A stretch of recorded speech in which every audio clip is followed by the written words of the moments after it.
Bodo latest update बयखौबो बरायबाय दिनैनि रादाबखौ फरायदों आं प्रमोद खाख्लारि। ससियेल मिडियायाव सासे बर'नि भाइरेल जानाय पस्टआ दुलाराय बर' हारिखौ साननो गोनां खालामदों। बिथाङा बर' हारिनि बिर जोहोलाव रन्जन दैमारिनि सायाव फेसबुक पस्टनि गेजेरजों गोबां दुखुनांथाव बाथ्रा लिरदों।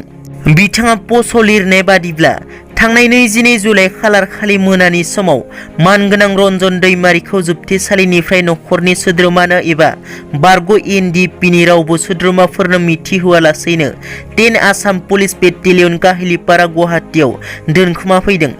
पस्ट होगिरिया फोरमायनाय बादिब्ला बिथां आरो बिथांनि लोगोआ खौरां मोननानै लोगो हमनो मैया थांदोंमोन, नाथाय पुलिसफोरजों गोबां गाज्रि आखु दिन्थिजादों होनना न'निफ्राय सिथाव फिथा सावनानै लाबोनायफोरखौबो जाहोआखैसै।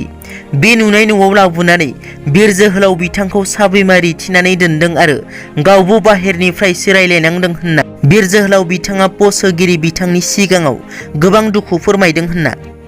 फारसेथिं बिर जोहोलाव बिथांनि देहाया रानलांबाय, जेबो मोजां जानाय गैया होनना रन्जन दैमारि बिथाङा फोरमायनाय बादिब्ला बे न'आव लाबोनानै जेबो रावबो सरखारनि मानसिफोरा रायलायफैयाखै।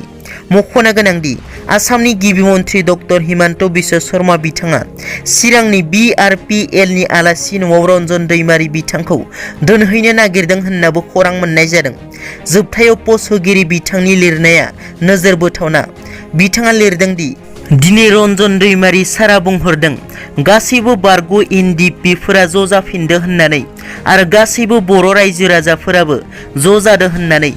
बे पस्टआ भाइरेल जानायनि उनाव दुलाराय बर' हारिया दुखु फोरमायनाय नुनो मोनदों।